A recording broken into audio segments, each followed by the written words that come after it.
뭔가 문제가 생겼어요. 그 문제를 바로 해결하고자 하는 우리의 성질 급한 그런 모습들, 성향들이 있잖아요. 이렇게 했을 때 우리는 우리의 사역은 마케팅적으로 이렇게 변질될 수 있다라고 합니다. 그러니까 계속 현상만 보고 응답하기 때문에 본질적인 내용을 다루지 못한다라는 거죠. 또 다른 예로 어쩌면은 우리는 그 친구들이, 우리의 아이들이 왜 이렇게 행동하는지, 왜 이렇게 예배 때 핸드폰을 보는지, 왜 이렇게 말씀을 읽지 않는지, 왜 이렇게 기도하지 않는지, 이런 현상들을 보고 그럼 이들을 어떻게 고쳐야지? 그럼 말씀 보게 해야지, 핸드폰 예배 때 하지 않게 해야지 라는 접근으로 다가갈 때가 참 많이 있는 것 같아요. 문제는 이렇게 될 때 우리의 교육이나 이런 접근이 일종의 영적인 억압처럼 느껴지게 된다라는 거죠. 그러니까 우리의 진짜 이야기, 우리의 마음에는 귀 기울여지지 않고 그냥 이렇게 지시만 하는 약간 잔소리처럼 느껴질 수가 있는 그런 부분들. 그러니까 이게 바리새인처럼 우리가 사역을 하게 될 위험도 있다는 것이죠. 그러니까 이렇게 해서는 과정은 좀 단축될 수도 있는 것 같아요. 핸드폰 안 볼 수도 있죠. 핸드폰 뺏으면. 그리고 성경 억지로 읽힐 수도 있을 것 같아요. 어떤 면에서는. 그런데 진정한 변화를 과연 가져올 수 있을까? 이들의 마음의 변화가 어떻게 하면 일어날 수 있을까? 이런 방식으로 가능한가? 우리는 질문해 보아야 합니다. 그렇다면 우리는 어떻게 해야 될까? 우리는 먼저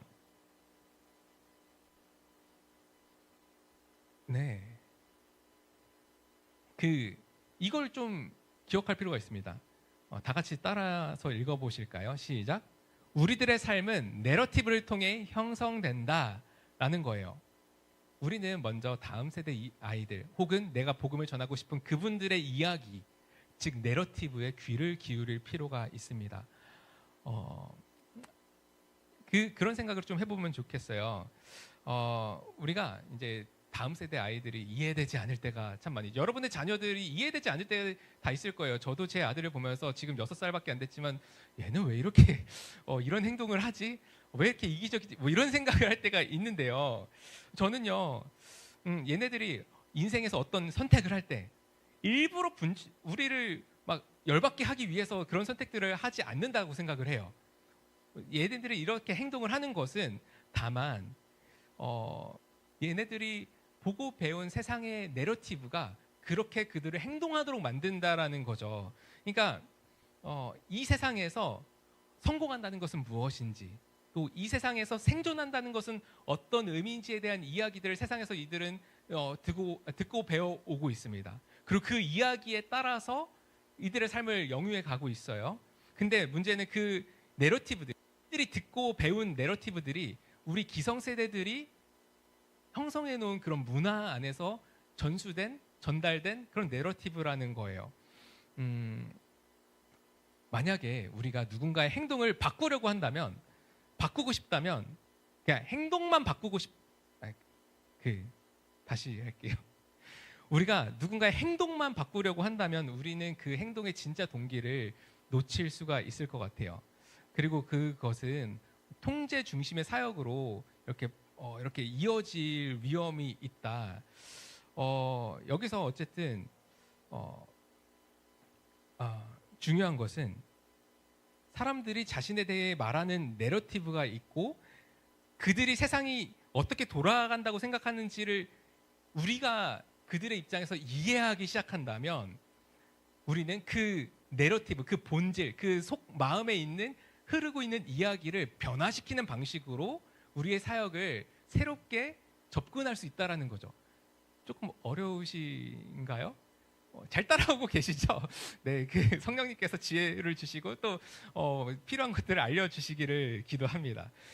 제가 짚고 넘어가고 싶은 거는요, 우리가 살아가고 있는 세상에 두 가지 내러티브가 있다는 거예요. 세상 중심의 내러티브와 예수 중심의 내러티브가 있습니다.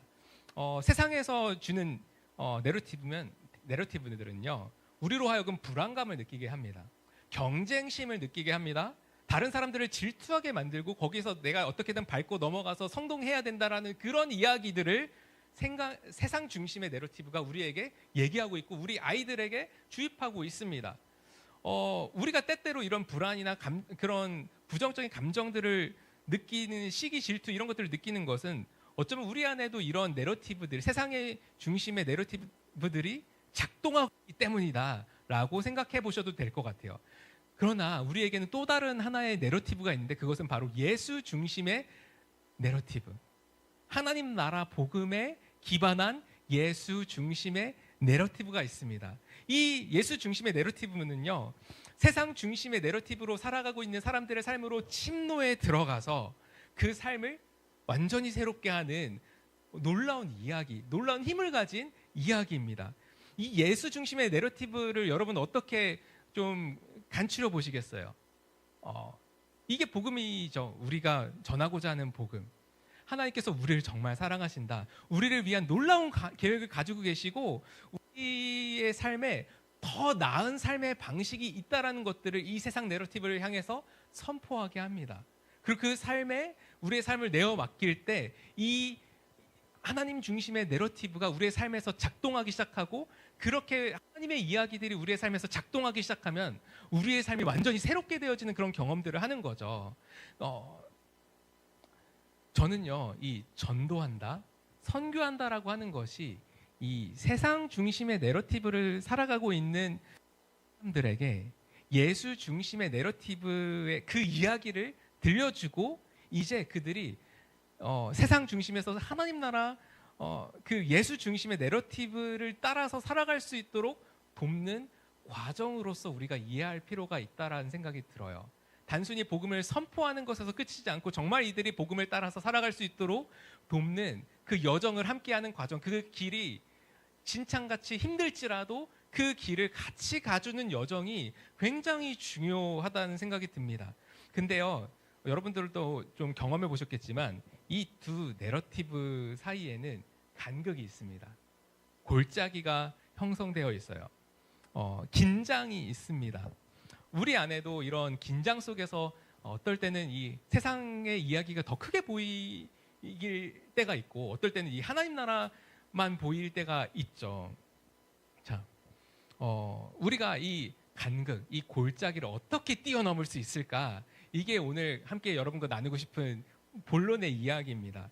저는 먼저 앞서 우리가 함께 읽었던 고린도전서 9장의 바울의 자전적인 이야기를 좀 마음에 담고 시작할 수 있으면 좋겠어요.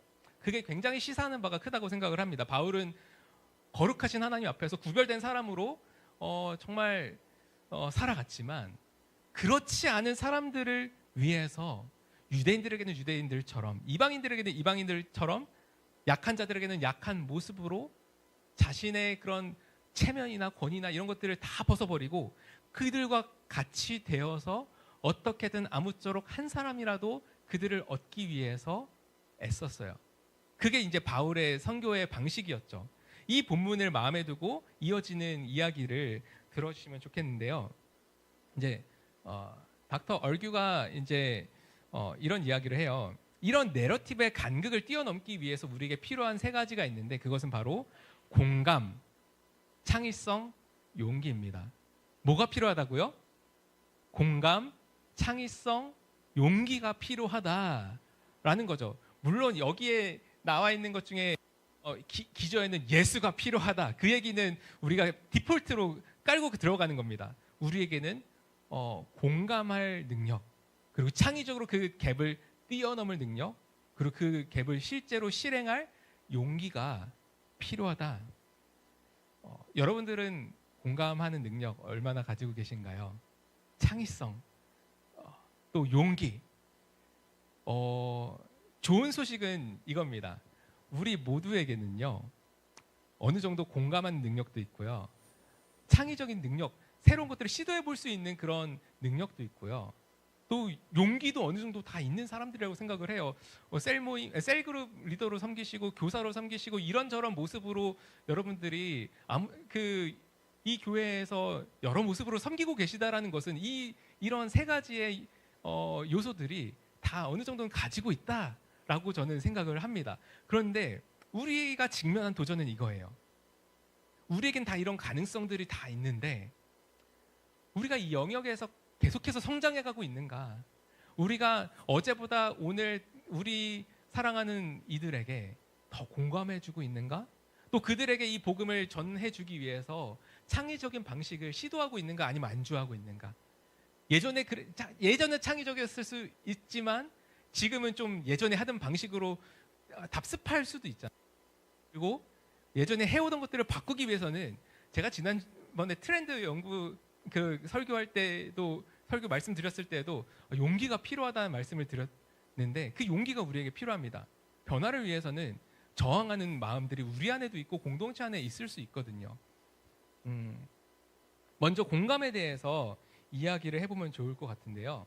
공감은 뭘까요? 그것은 기본적으로 찾아가는 것. 그래서 찾아가서 누군가의 이야기에 진심으로 귀를 기울여 주는 것을 얘기합니다. 이건요, 우리 친구들이 아니면 우리가 복음을 전하고 싶은 그 사람이 나에게 오기를 기대하는 게 아니에요.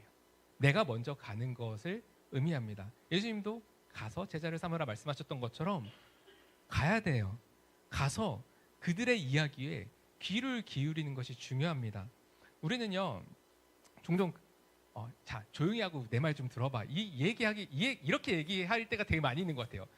됐고 내 얘기 좀 들어봐라고 말할 때가 참 우리 소통할 때도 많이 있어요. 그렇게 내 이야기를 하고 싶어하는 사람들 아닌가요? 근데 그 이야기를 상대방도 하고 싶다라는 것을 우리가 얘기할 필요가 있습니다. 생각해 볼 필요가 있습니다. 문제는요, 우리의 공감을 방해하는 장벽들도 있는데요. 그것은 친숙한 편향? 닥터 얼교가 이렇게 얘기를 했는데 뭐냐면요, 이게 내가 누군가를 잘 알고 있다고 생각을 해요. 내가 내 아이들을 잘 알고 있다. 내가 내 셀그룹 원들을 잘 알고 있다라고 생각을 할 수 있습니다. 실제로 그렇게 잘 알 수도 있겠죠. 그런데 그 시점부터 내가 잘 알고 있다고 단정지은 그 순간부터 그 누군가를 이해하려는 노력을 우리는 멈출 가능성이 굉장히 큽니다. 다 알고 있다고 생각하니까요. 그 사람이 어떤 사람인지 알고 있다고 가정하기 때문에 나는 더 이상 그 사람을 진정으로 이해하려는 그런 노력을 좀 멈추게 될 가능성이 있다라는 거예요. 이런 일들은요, 사역에서 성공을 거둔 지도자들에게도 종종 일어나는 일인 것 같아요. 옛날에 내가 이런 사역들을 했고 그래서 성공을 맛보아서 다음 세대들이 어떻게 생각하고 반응하는지 알고 있다라고 생각을 하고 예전의 모습으로 사역하면 된다라고 생각하는 경향성들이 우리 안에 있을 수 있는데 저한테도 그런 부분들이 씨름해야 되는 영역이라고 생각이 들어져요. 그런데 만약 그렇게 됐을 때 이게 바로 친숙한 편향, 우리로 하여금 다른 사람들에게 진정으로 공감하지 못하도록 하는 장애물이 될 수 있다라는 것이죠.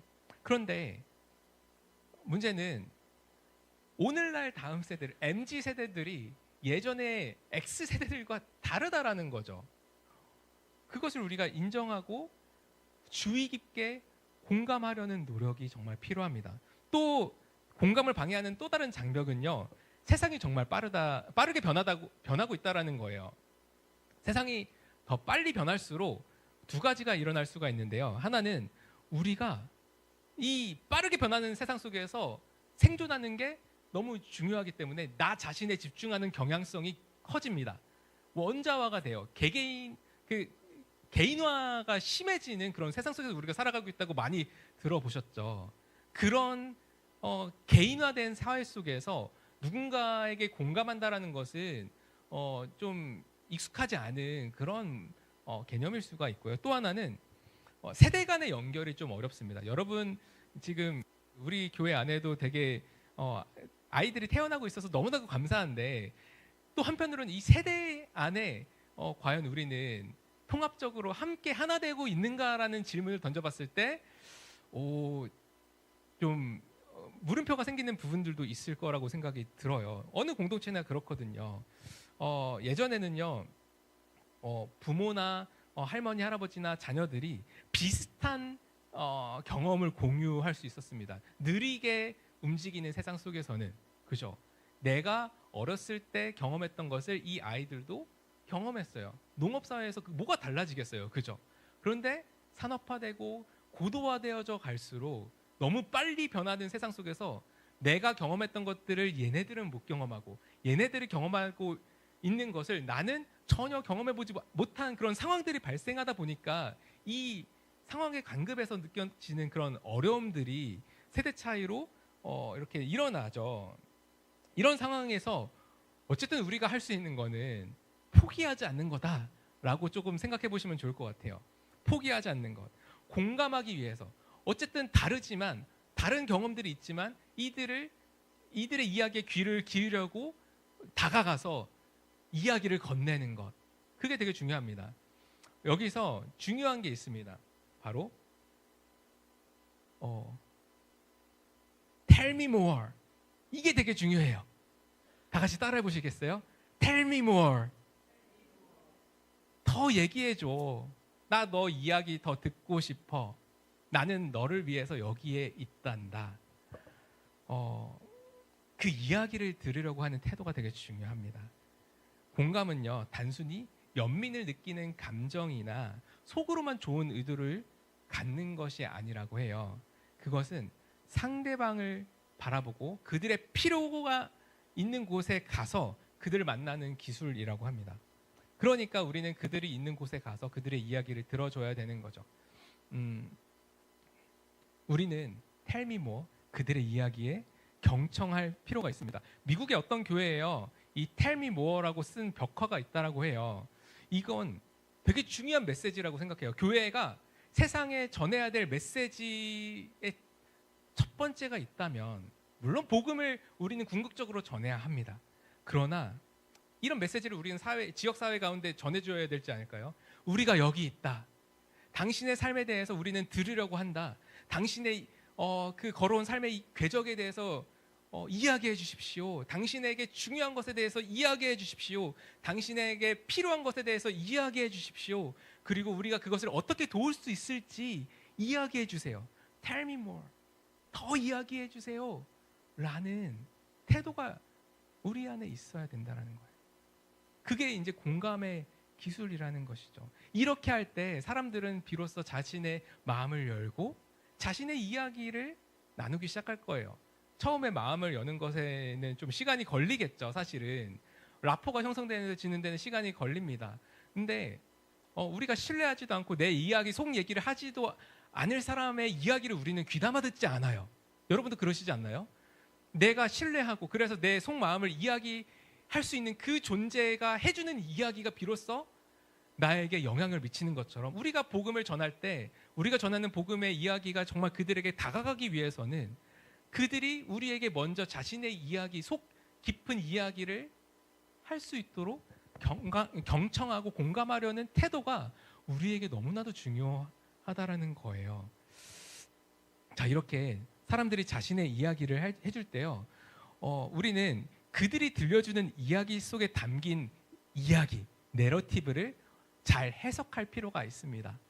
그게 되게 중요하죠. 어떤 이야기로 그들의 삶을 형성하는지 우리가 관찰해 볼 때 그 내러티브에 우리 하나님 나라 복음의 이야기는 어떤 이야기를 하고 있을지 우리가 볼 수 있기 때문에 그렇습니다. 여기서 닥터 얼규는 사람들의 이야기를 잘 해석하기 위해서 필요한 세 가지 렌즈로 정체성, 나는 누구인가, 또 소속감, 나는 어디에 속해 있는가, 그리고 목적, 삶의 목적, 나는 무엇을 위해서 이 세상에서 어떤 차이를 만들어낼 수 있는가를 사람들은 자신의 이야기에 담고 있다라고 해요. 이거는 다음 세대뿐만 아니라 우리 모두의 질문이기도 하죠. 예를 들어 볼까요? 우리나라처럼 어려서부터 경쟁이 심한 나라가 없습니다. 그죠? 이렇게 선행학습을 하는 나라가 지구상에서 볼 수가 없어요. 많은 부모님들이 남들이 시키는 거 우리 자식에게 안 시키면 우리 자식은 뒤처질 거야 라는 그런 두려움 속에서 학원도 보내고 여러 가지 것들을 이렇게 애써서 뒷바라지를 합니다. 근데 이런 경쟁적인 분위기가 우리 사회 전반에 어려서부터 흐르고 있는데, 이런 분위기가 우리 아이들의 정체성에 어떤 영향을 미칠까? 우리가 대안학교를 한다고 하는 것은 이런 세상 속에서 다른 이야기를 하기 위해서 한다라고 생각을 해요. 그렇다면 우리가 다른 이야기를 해줄 수 있어야 되는 거죠. 삶이 경쟁적이고 승자, 패자가 존재한다라는 사고 방식으로 이 세상은 우리 아이들을 형성시키는 그런 문화가 있습니다. 그런 사고 방식, 그런 내러티브를 가진 아이들의 인생에서 성공은 뭐라고 생각할까? 예수를 믿는 게 성공이 아니라 남들보다 더 높이 올라가는 게 성공이라고 생각하는 것이 너무나도 자연스러운 거죠.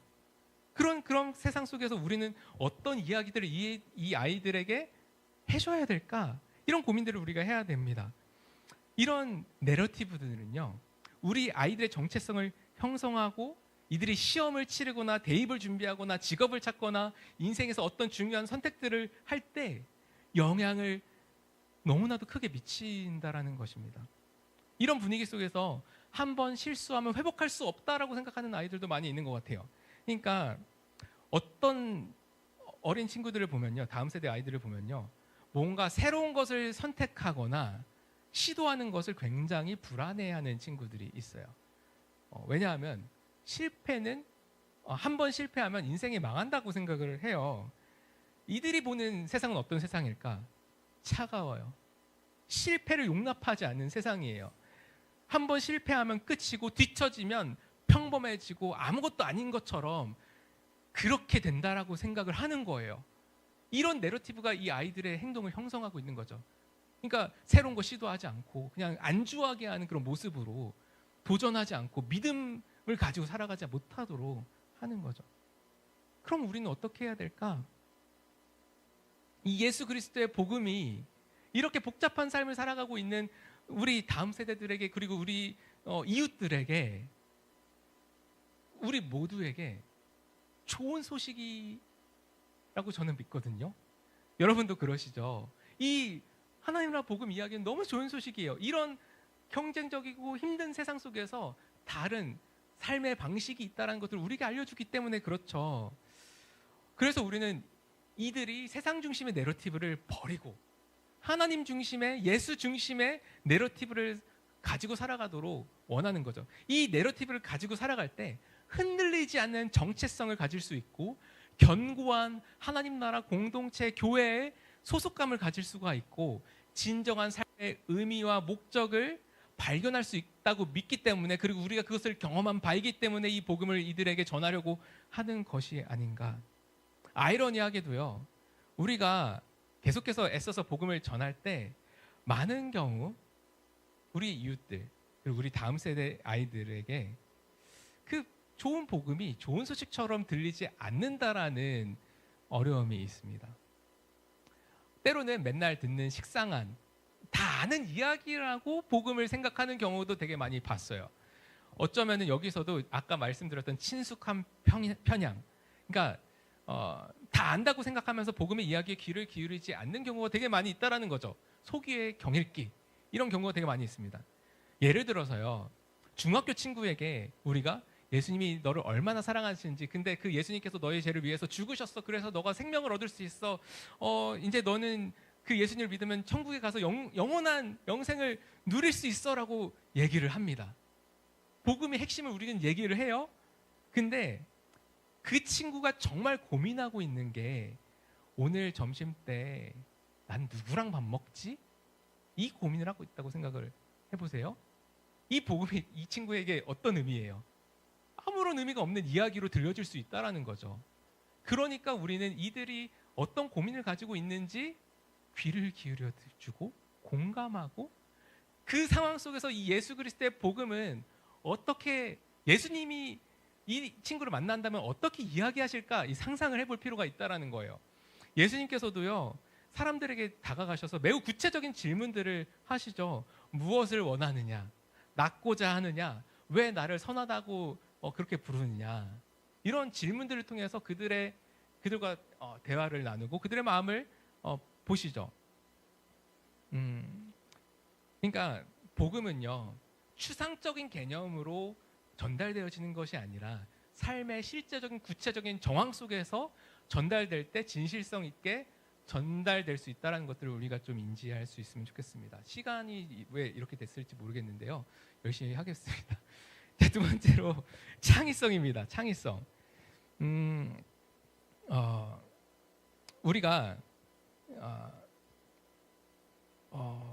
이 아이들에게 복음을 전할 때 아니면 누군가에게 복음을 전하려고 할 때 어디서부터 시작해야 될까? 이런 고민들을 많이 합니다.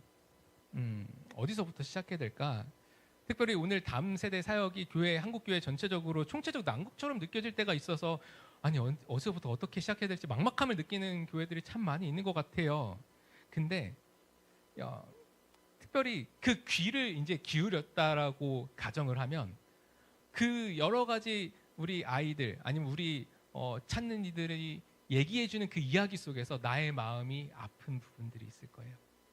연민이 정말 같이 아파할 수 있는 공감되는 컴패션, 같이 아파할 수 있는 그런 부분에서부터 시작하면 좋을 것 같아요. 왜냐하면 우리가 모든 부분에서 창의적으로 될 수는 없거든요.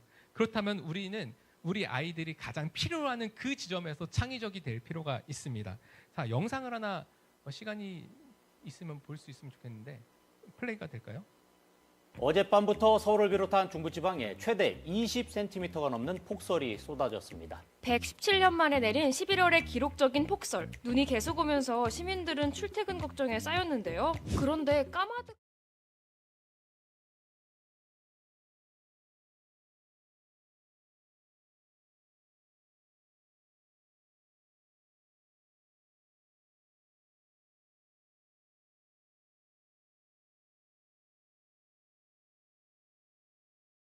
네, 끝. 네. 보셨죠, 이분? 그 체육 선생님이라고 해요. 어떤 용인 기흥에. 근데 뭐 예전에 크로스 컨트리 국가대표 스키 선수였다라고 합니다. 학원 직원분들이랑 7시에 만나서 눈치려고 했는데요. 도저히 시간에 맞춰갈 자신이 없어서 스키를 꺼내 들고 이렇게 출근을 했다고 합니다. 그 모습이 이렇게 찍혀서 화제가 됐는데요. 이처럼 창의적이라고 했을 때 우리는 뭔가 우리가 없는 거를 생각할 때가 많이 있는 것 같아요. 그런데 우리가 잘할 수 있는 것, 우리가 잘하는 것을 찾아서 하는 것이 굉장히 도움이 됩니다. 크로스 스키 선수였으니까 이런 생각을 했을 거예요. 우리는 창의적이라고 생각하지만 이분에게는 내가 잘할 수 있는 것을 그냥 한 거예요. 그죠? 나에게 익숙하지도 않은 것을 하면서 창의적이 되기는 되게 힘듭니다. 왜냐하면 그 일에도 익숙하지 못한데 뭔가 새로운 시도를 하는 게 굉장히 부담이 되는 거죠. 근데 우리가 하는 일을 더 잘하게 되고 그것이 익숙해지면 거기서부터 이제 창의적인 시도들을 할 수가 있는 그런 역량이 우리 안에 생긴다라고 저는 생각을 해요.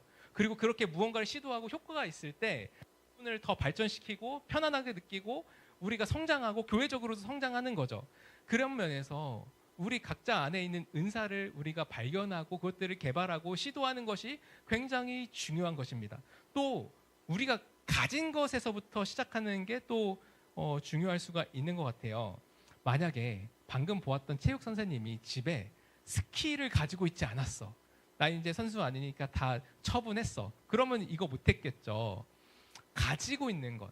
그러니까 우리의 자산, 교회 건물이 될 수도 있고 자금이 될 수도 있고 음향 시스템이 될 수도 있고 사람이 될 수도 있고 내가 사는 그런 독특한 교회가 위치한 동네의 그런 상황이 될 수도 있고 이런 우리가 손에 쥐고 있는 것을 통해서 그 중에서 창의적인 요소가 될 수 있는 것이 무엇인가 우리가 질문해 볼 수가 있습니다. 그러니까 우리가 다른 교회랑 비교하면서 내가 가지고 있지 못한 것을 비교하면서 한탄하기보다는 우리가 가진 것에서부터 시작하는 것이 중요하다라고 그 강의에서 이야기를 하더라고요.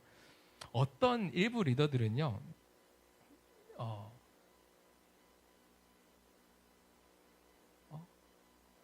창의적인 리더 창의성이 이런 식으로 작동한다고 생각하는 경우도 있어요.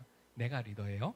그러면은 이제 나는 창의적인 생각을 하기 위해서 산 위로 올라갑니다. 기도합니다. 그래서 창의적인 생각을 얻으면 다시 내려와서 팀에게 우리가 뭘 해야 되는지 알려줘요. 그러면은 우리의 팀원들은 나에게 어떤 질문 없이 나를 사랑하니까 내가 말한 그대로 한다.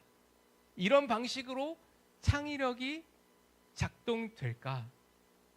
창의력이라는 건 그렇게 작동되지 않는다. 절대 그렇지 않다라고 닥터 얼균은 이야기하더라고요. 실제로는 그렇게 작동하지 않습니다. 여러 교회와 공동체를 그 연구팀이 관찰했을 때 정말 창의적인 계획과 실천들은 함께 일하면서 서로 다른 관점을 두고 씨름하며 때로는 논쟁도 하지만 공통의 목표를 향해 나아가는 팀에서 이 창의력이 나온다라고 이야기를 해요. 이런 과정을 거칠 때 이게 풍부한 창의성을 발견하게 되는 거죠. 그러니까 창의력에는 건강한 팀워크가 필요한 거예요. 우리가 함께 한 마음으로 걸어가면서 각자의 장점들을 가지고 씨름할 때 정말 창의적인 사역을 우리도 할 수 있다라는 것을 우리가 기억했으면 좋겠습니다. 창의력을 방해하는 장애물들이 있는데요.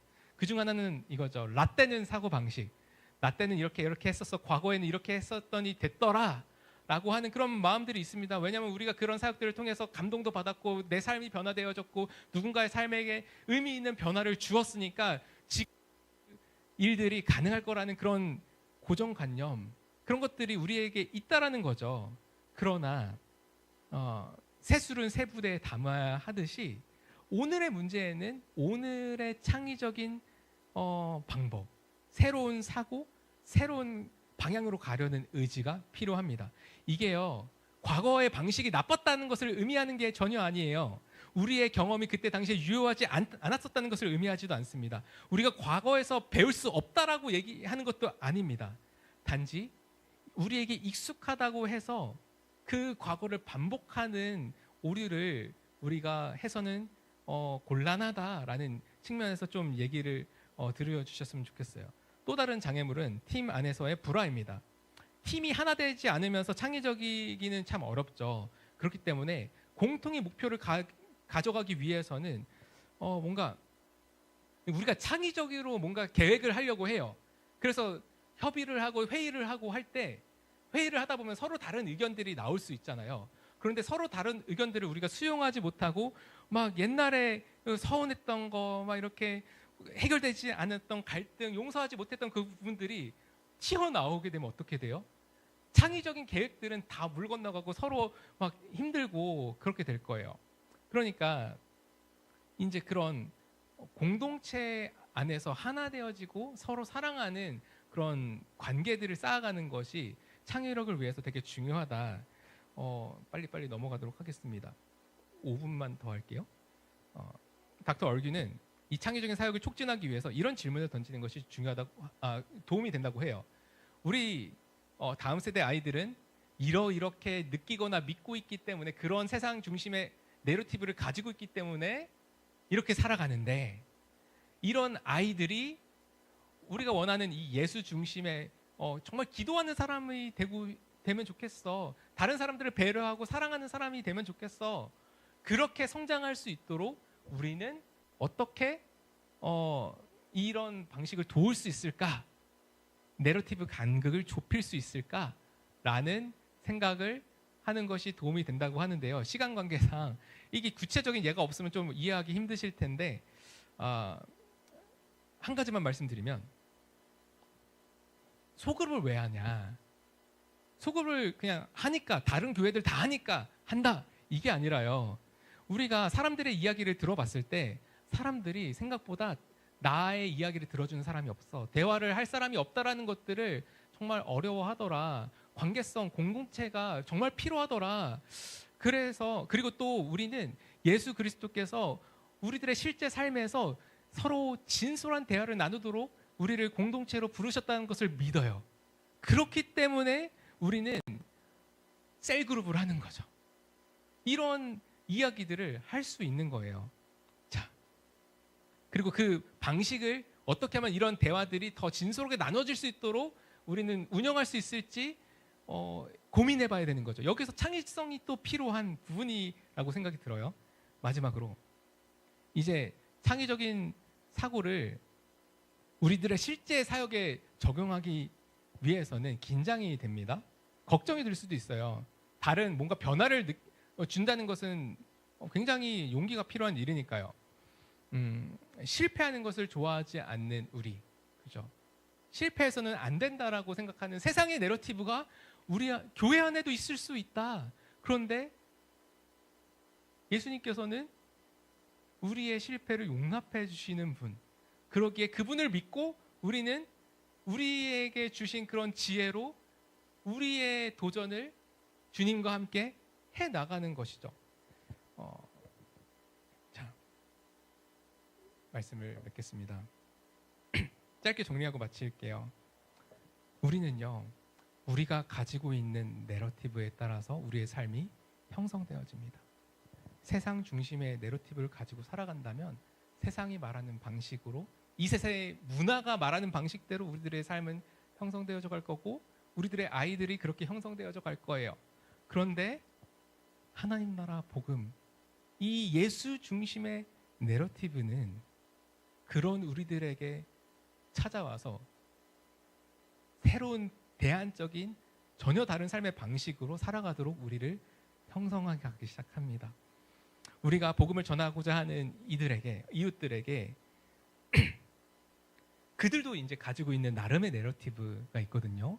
그 내러티브에 귀를 기울여 주시는 여러분이 됐으면 좋겠어요.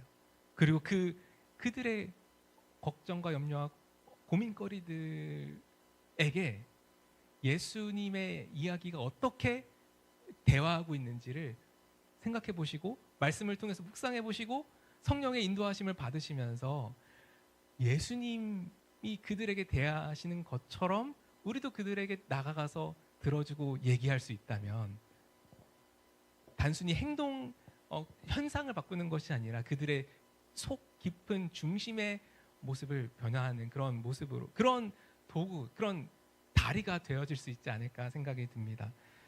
우리도 예수님처럼 그리고 바울처럼 아무쪼록 한 사람이라도 얻기 위해서 우리의 컴포트존, 그 안정적인 그 자리를 벗어나서 그들이 있는 삶의 현장으로 다가가 그들과 공감하며 그들과 함께 걸어주며 그들에게 들리는 방식으로 이 소중한 이야기를 전해줄 수 있는 우리 모두가 될 수 있으면 좋겠습니다. 제가 짧게 기도하고 마치겠습니다. 사랑하는 주님, 감사합니다. 우리에게 들려지는 세상의 이야기들은 우리로 하여금 걱정하고 염려하고 두렵게 하고 다른 사람들을 사랑하기보다 시기하게 만들고 경쟁하게 만들고 성공과 패자를 나누면서 우리가 새로운 시도조차 못하게 하는 억압적인 그런 모습으로 우리에게 다가옵니다. 우리의 아이들도 우리의 이웃들도 그런 세상의 이야기에 사로잡혀서 그렇게 살아가고 있는 것들을 우리가 보게 됩니다. 그러나 그런 우리들을 위해서 예수님께서는 이 땅에 오셔서 다른 이야기를 해주심에 감사합니다. 내가 무언가를 해야지 가치 있는 존재가 아니라 너는 있는 모습 그대로 하나님의 형상 따라 지음받은 그 존재 자체만으로도 존귀하고 아름답다 말씀하여 주시니 감사하고 내가 너를 사랑하니 그 마음 따라서 이 깨어진 세상을 함께 회복해 가자고 우리를 주님의 그 구원의 역사 가운데 초대하여 주시니 감사합니다. 이제 우리가 이 세상의 내러티브로 가득한 세상 속에서 예수 중심의 내러티브를 가지고 살아가며 그 이야기들을, 이 복음, 이 기쁜 소식을 다른 이들에게 전해줄 수 있기를 원합니다.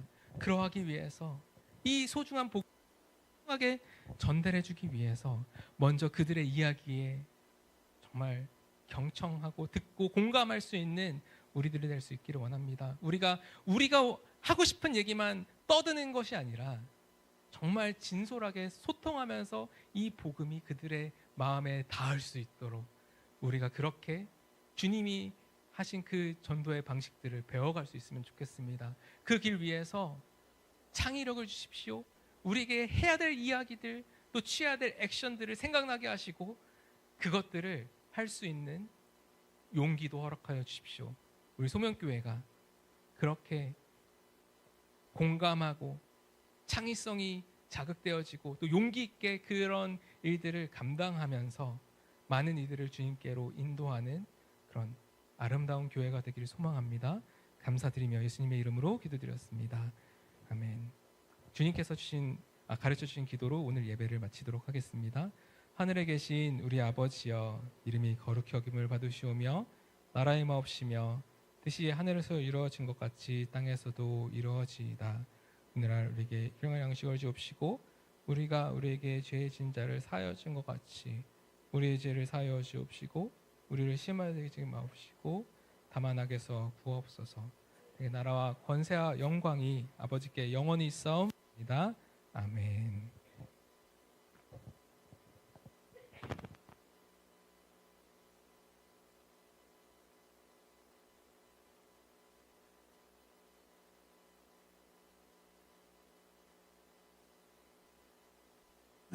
우리 김형석 교수님이라고 105세 6세 되신 분이 계셔요. 그분이 이제 대화식 강의를 한 것이 있는데 그걸 한번 올려드릴게요. 인생의 삶이 살아가는데 어떻게 형성되고 신앙이 실제적으로 어떻게 형성되는가 하는 것을 한번 올리려고 그럽니다. 그리고 오늘 우리가 아까 회의를 했었는데 투표를 했었는데 다시 속회를 해야 돼요. 왜냐하면 이것은 중요한 자료를 안기 때문에 좋은 게 좋은 것이 아니기 때문에 우리 공동회의를 다시 속회합니다. 장로님은 시간까지 속회하는 거 적어 놓으셔야 돼요. 속회 동의대청 해도 되고 안 해도 되고 그러는데 속회하도록 하겠습니다. 장로님 나오셔서 공동의회에 서 계시니까 아까 이제 투표한 결과를 말씀드리도록 하겠습니다.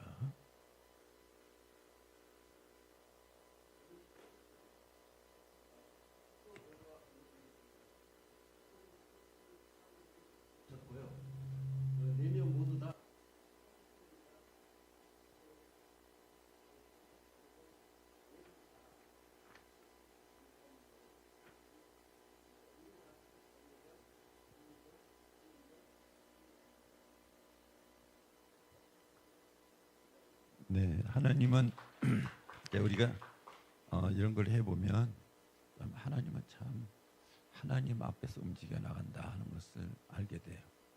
1차에서는 이제 또 앞선 분들이 두 분이 있었어요. 근데 이번에는 또 바꿔서 뒤에 있던 분들이 앞으로 가고 앞에 있던 분들이 뒤에 오르고 이렇게 이제 균형을 이루어 나가는 것을 볼 수가 있어요. 이걸 보면서 사람의 마음대로 할 수가 있는 것이 아니다 그거예요. 우리가 이제 이런 것을 하면서 위에서 자꾸 자기 의도대로 만들려고 하는 경우가 있는데 그건 아니어야 돼요. 의도가 아니고 하나님 앞에서 나중에 보면 이제 공평하게 되죠. 그리고 이제 뒤에서 내년에 하신 분들 보면 대다수가 나이가 적어요.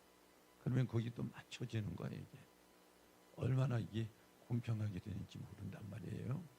이런 것들을 보면서 실제로 하나님은 존재하시는 것을 가지고 가야 되지 인간의 상상 속으로 가져가면 안 되는 거야. 이게 살아보면 실제로 하나님께서 우리를 주관하신다는 것을 알게 되는 거죠. 예. 그리고 그러면 이제 뭐 또 다른 이제 의견이 없으면 회의를 해야 돼요. 회의를 동의해 주세요. 네, 이영수 권사님 동의하시고 제청해 주세요. 우리 박정숙